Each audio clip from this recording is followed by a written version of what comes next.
오늘은 고린도전서 12장 7절에서 8절에 있는 말씀을 가지고 말씀을 받는 우리라는 제목으로 말씀을 함께 나누기 원합니다. 먼저 말씀을 봉독하겠습니다. 각 사람에게 성령을 나타내심은 유익하게 하려 하심이라. 어떤 사람에게는 성령으로 말미암아 지혜의 말씀을, 어떤 사람에게는 같은 성령을 따라 지식의 말씀을. 아멘. 기도하겠습니다. 하나님, 우리에게 말씀을 주시고 말씀으로 일하여 주시고 말씀을 통하여 하나님의 뜻을 깨닫게 하시고 말씀을 통하여 변하게 하시는 그 아버지 하나님의 사랑을 다시 한번 기억하기 원합니다. 그러나 그 귀한 말씀이 우리에게 들어와서 역사하고 열매를 맺는 것이 아니라 너무나도 인간적이고 세상적인 모습으로 말씀을 거부하고 불순종할 때가 얼마나 많은지 모릅니다. 오늘 제가 말씀을 통해서 말씀을 받는 우리가 어떤 모습으로 말씀을 받고 있는지 스스로 돌아보게 하여 주시옵소서. 감사드리며 예수님의 이름으로 간절히 기도하옵나이다. 아멘. 일반적으로 신앙생활을 시작하는 사람들이 가장 많이 듣는 것이 예배 가운데 선포되어지는 말씀 설교입니다. 말씀을 통하여 하나님을 알게 되고 또 성경의 여러 가지 다양한 사람들의 이야기를 알게 되고 또 개인적인 말씀 묵상과 큐티를 통해서 하나님이 주시는 뜻과 마음을 조금이라도 알게 되는 것을 경험하게 됩니다. 그리고 성경에서 예수님은 말씀을 통하여 놀라운 능력을 나타내시고 기적을 만들어 내셨습니다. 구약에서는 하나님께서 선지자나 예언자 그리고 하나님의 종으로 부르신 사람들에게 말씀을 하셔서 그들이 백성들에게 말씀을 전달하는 역할도 하게 하셨습니다. 물론 구약에서는 특별한 존재를 통하여 하나님의 뜻과 계시를 알려주셨지만 예수님이 이 땅에 오셔서 십자가에 죽으시고 자신의 몸을 내어주심으로 결국 성령으로 역사로 말미암아 말씀을 사람들에게 주시기 시작했습니다. 그래서 오늘 본문의 말씀을 보면 성령의 역사 가운데 각 사람마다 여러 가지 은사를 통하여 하나님의 일을 이루어 나가시는 모습을 보게 됩니다. 사실 말씀을 주시는 하나님은 처음에는 언약으로 말씀을 주셨습니다. 말로 하는 약속으로. 그러나 예수님이 죽으시고 오랜 시간이 흐른 뒤에 제자들의 기억이 희미해질 때 결국 성경을 기록하게 되었고 그 결과 지금 모든 사람들이 자신의 언어로 성경을 읽을 수 있는 시대가 되었습니다.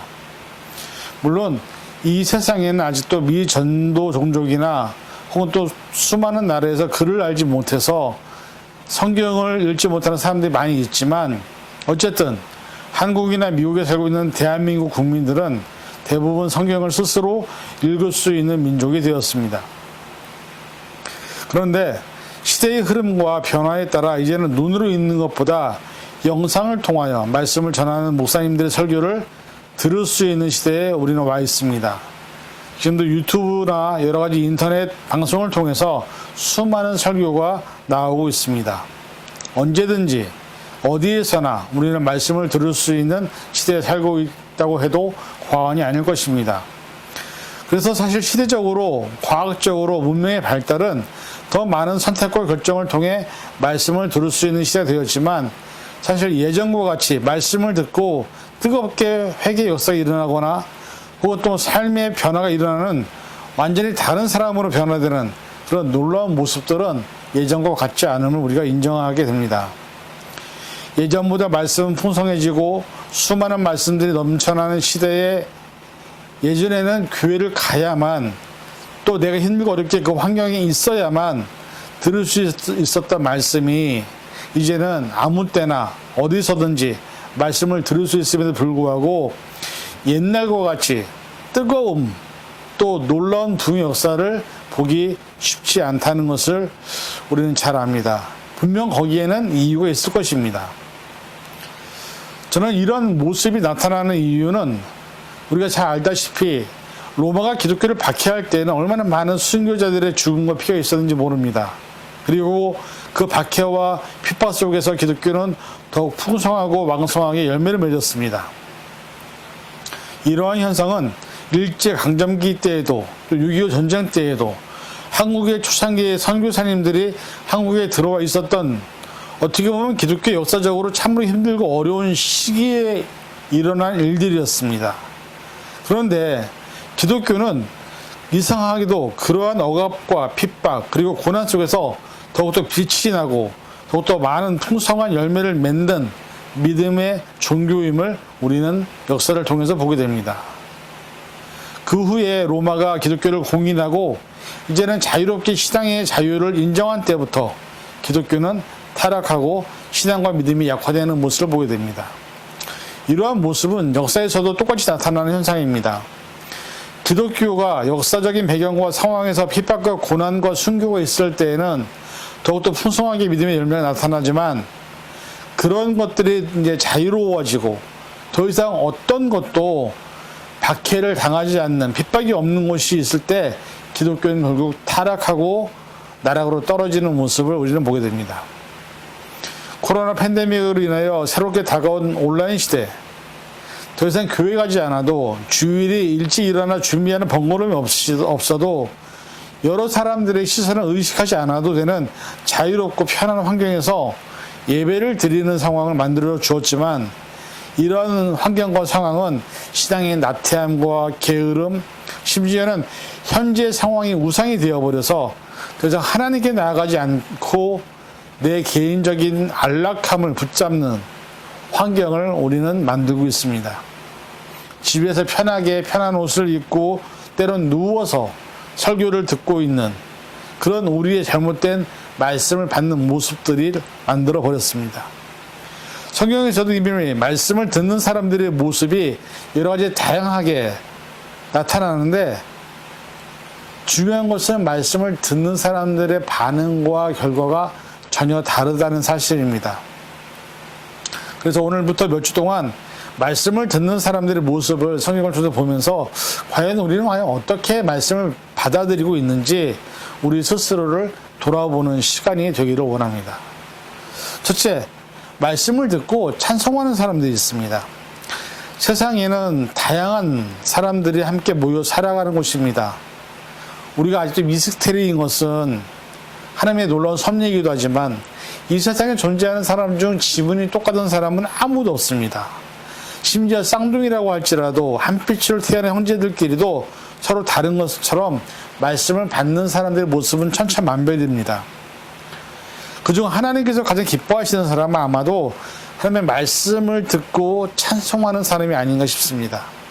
말씀을 들은 후에 너무나 기쁜 나머지 하나님의 말씀이 내게 들어오는데 꿀송이와 같이 같은 은혜를 느끼게 되는, 깨닫게 되는, 그래서 그 말씀이 주는 자유함을 통해서 기뻐하고 그 은혜가 너무나 놀라워서 우리가 하나님을 찬양하지 않을 수 없는 그 감격이 있는 사람들. 사실 지금 우리가 알고 있는 것처럼 북한에는 수많은 지하 교회 성도들이 목숨을 걸고 신앙을 지키기 위해서 몰래 숨어서 예배를 드리고 있고 말씀을 읽고 찬송을 부른다고 합니다. 지난번 제가 이곳에서 북한 선교 세미나에 참석해서 들은 감정은 저를 너무나도 부끄러운 존재로 만들었습니다. 북한에서 탈북해서 중국에 거주하는 사람들이 자유를 찾아 탈북을 했음에도 불구하고 복음을 받아들인 사람들은 죽음을 각오하고 다시 북한으로 돌아간다는 이야기를 들었습니다. 그런데 그냥 돌아가는 것이 아니라 성경을 못 가지고 들어가니 선교사님들과 생활하면서 성경의 말씀들을 거의 다 외우고 그 외운 복음을 마음에 품고 죽기를 각오하고 다시 북한으로 갑니다. 사실 지금 우리가 그럴 것 같은 상황이라면 과연 우리도 그렇게 할 수 있을까? 왜냐하면 우리는 너무나도 편안하고 안락한 신앙생활을 하고 있기 때문입니다. 중국에서 복음을 경험하고 하나님의 말씀을 경험한 사람들은 자신들의 자유가 아닌 복음을 자신의 가족들과 북한에 있는 동포들에게 전하기 위해서 죽기를 각오하고 다시 돌아간다고 합니다. 우리가 정말로 그렇게 말씀을 사모하고 말씀 때문에 내가 삶의 방향과 모습이 바뀌고 있는지를 돌아보아야 한다는 것이죠. 시편 56편 10절 내가 하나님을 의지하여 그의 말씀을 찬송하며 여호와를 의지하여 그의 말씀을 찬송하리이다. 이 시편 기자는 내가 말씀을 찬송하고 찬송한다고 얘기하죠. 사도행전 13장 48절 이방인들이 듣고 기뻐하여 하나님의 말씀을 찬송하며 영생을 주시기로 작정된 자는 다 믿더라. 이 두 말씀의 공통점은 무엇입니까? 말씀을 듣고 찬송했다는 것입니다. 저와 여러분들은 매일매일마다 말씀을 듣고 있습니다. 매주마다 말씀을 듣고 있겠죠. 그런데 우리 마음에 정말로 하나님을 의지하고 싶은 생각이 드십니까? 말씀 때문에 정말 감격해서 하나님 찬양하지 않을 수 없는 그러한 기쁨을 누리고 있습니까? 말씀을 들을 때 우리는 지금 어떤 마음으로 듣고 있는지 내 자신을 돌아보아야 합니다. 우리에게 주신 편안함, 우리에게 주신 넉넉함이 어쩌면 하나님과 더 멀어지게 만들고 있는 것은 아닌지, 내가 말씀을 함부로 판단하고 있는 것은 아닌지, 내가 말씀을 받는 자가 아니라 평가하고 판단하는 심판자로 하나님 앞에 서 있는 것은 아닌지 내 자신을 돌아보아야 합니다. 편안하고 안락한 나의 일상과 삶이 세상의 성공과 돈이 삶의 목적이 되어버린 내가 더 이상 하나님을 의지하지 않고 있는 그런 것임을 우리는 고백해야 합니다. 우리가 한순간도 하나님 없이 살 수 없는 존재임을 알면서도 내가 누리고 눈에 보이는 모든 것 때문에 하나님 없이도 살 수 있다는 교만한 그런 호언정당을 하고 있는 것은 아닌지, 말씀을 들을 때 정말 내 마음과 생각이 하나님을 바라보고 있는지 생각해 보아야 합니다. 오늘 내게 주시는 말씀이 나를 살게 하고 나의 삶을 지키시고 인도한다는 사실을 안다면 우리가 어떻게 하나님을 찬양하지 않을 수 있겠습니까?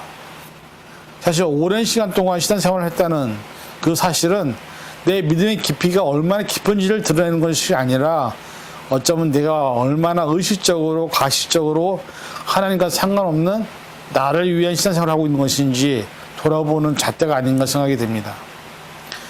말씀이 온전히 내 안에 들어왔다면, 그것이 얼마나 귀한지를 안다면 우리는 찬양하지 않을 수 없습니다, 하나님을. 그러나 우리의 모습에서 그것이 없다면 우리는 나를 위한 신앙생활을 하고 있는 것입니다. 그 모습을 우리는 다윗에게서 봅니다.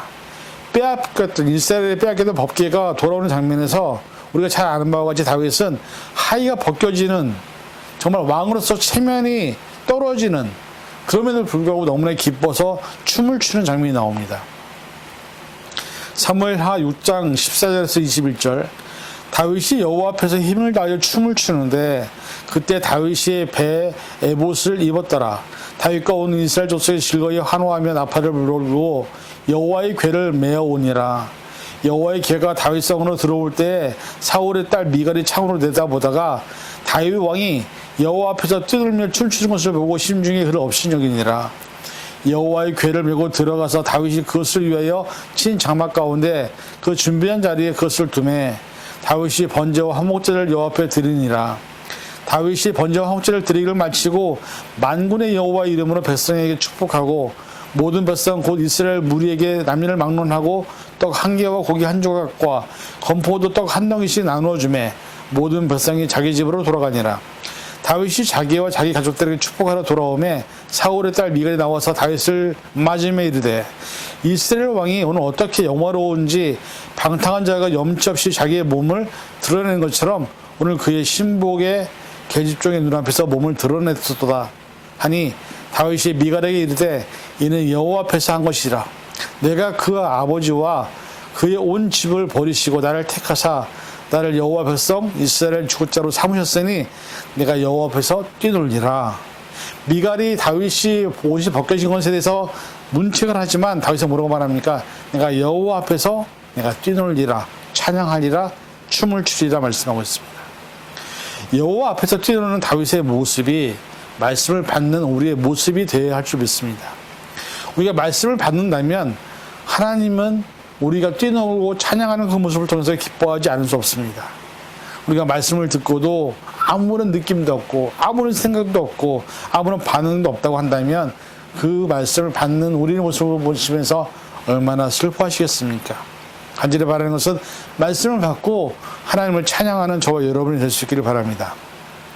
둘째, 말씀에 순종하는 사람이 있습니다.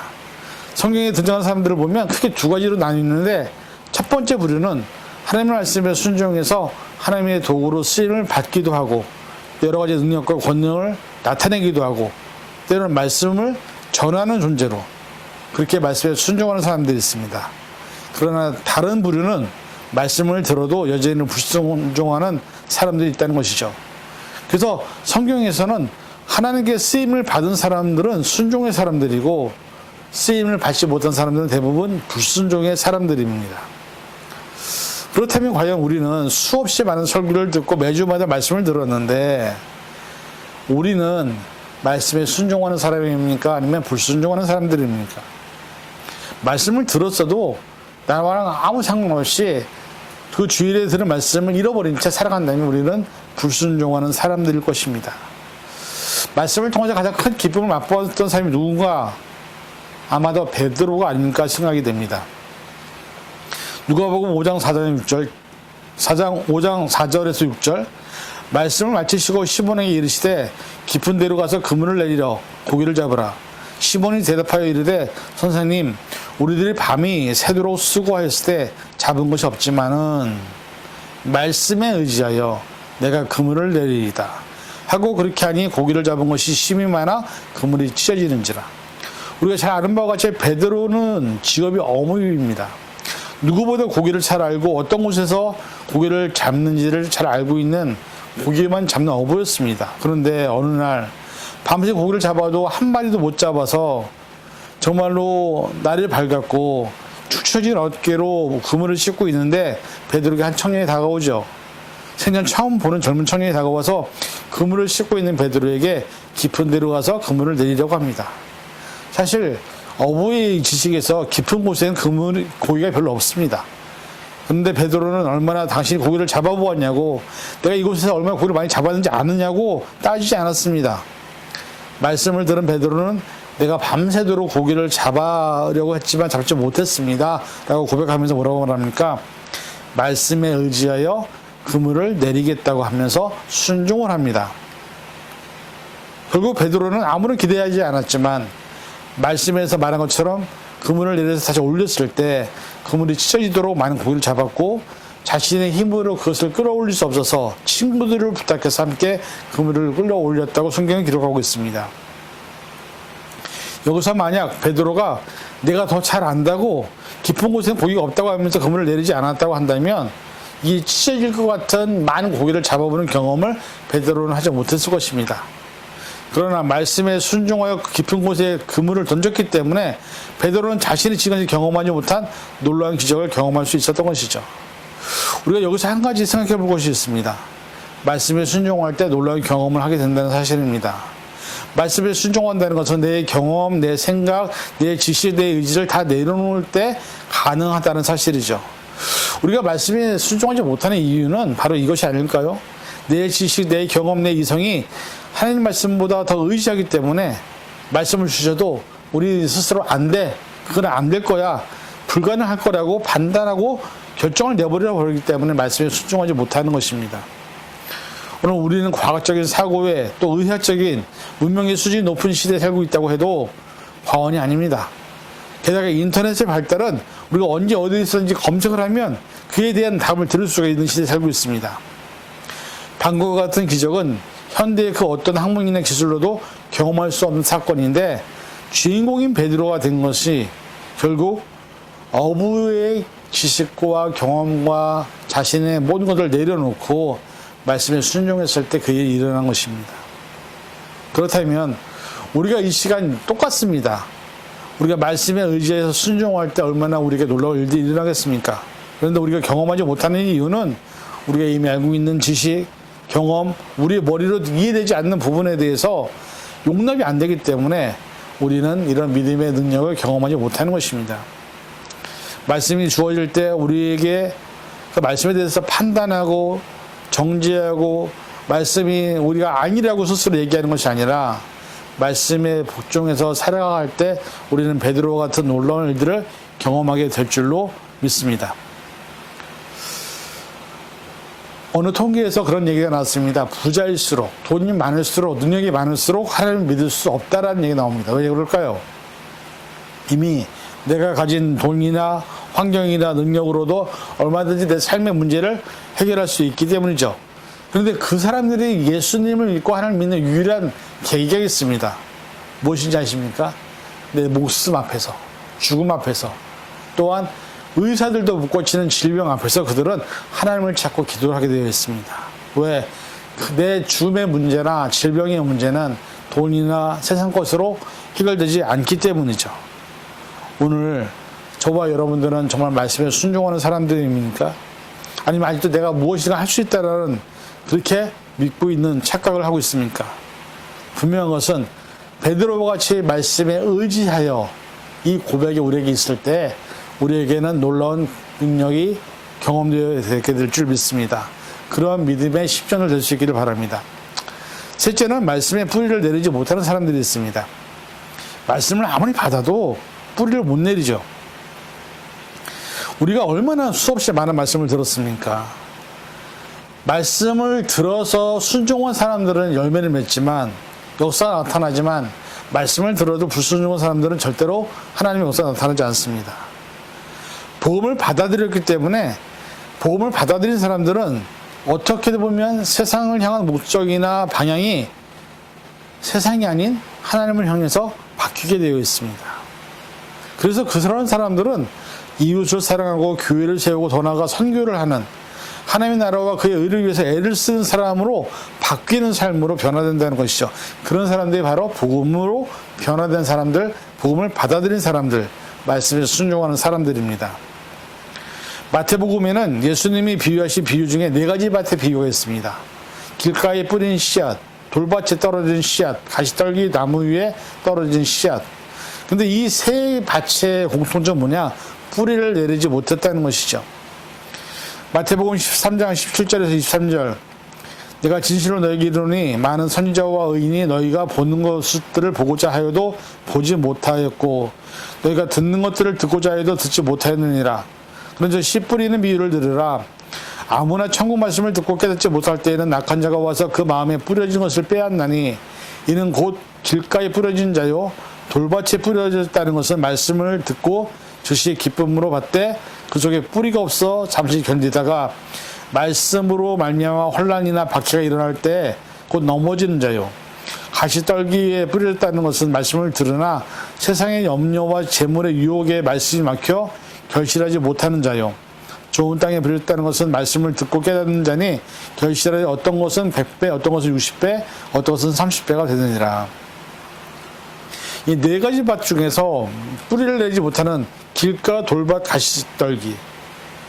공통점은 말씀을 받아도 뿌리를 못 내린다는 것이죠. 근데 이 세 부류에 우리의 현재 살아가는 모든 신앙인들의 삶이 다 여기에 포함이 됩니다.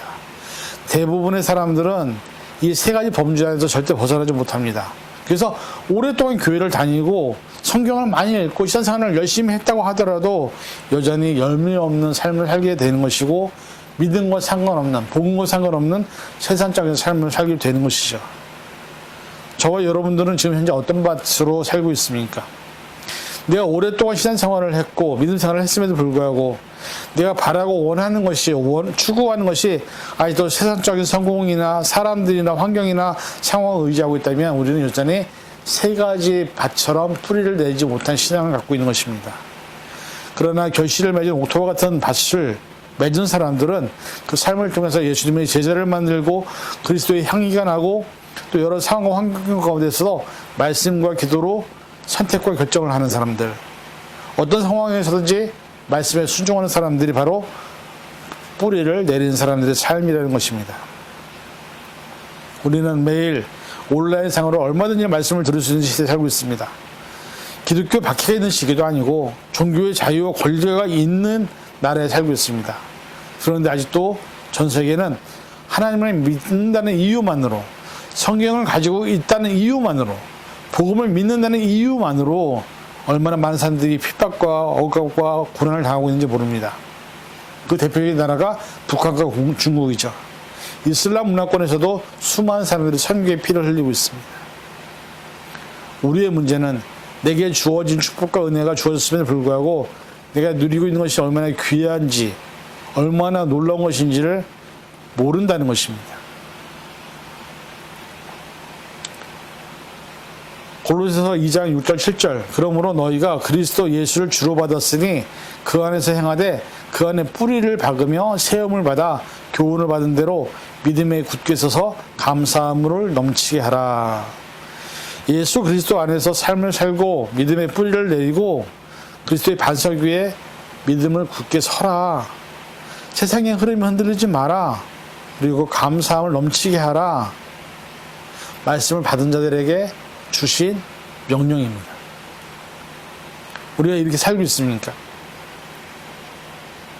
우리는 정말로 내가 말씀을 받아서 내 삶을 통해서 신앙의 뿌리가 내려있는지를 돌아보아야 합니다.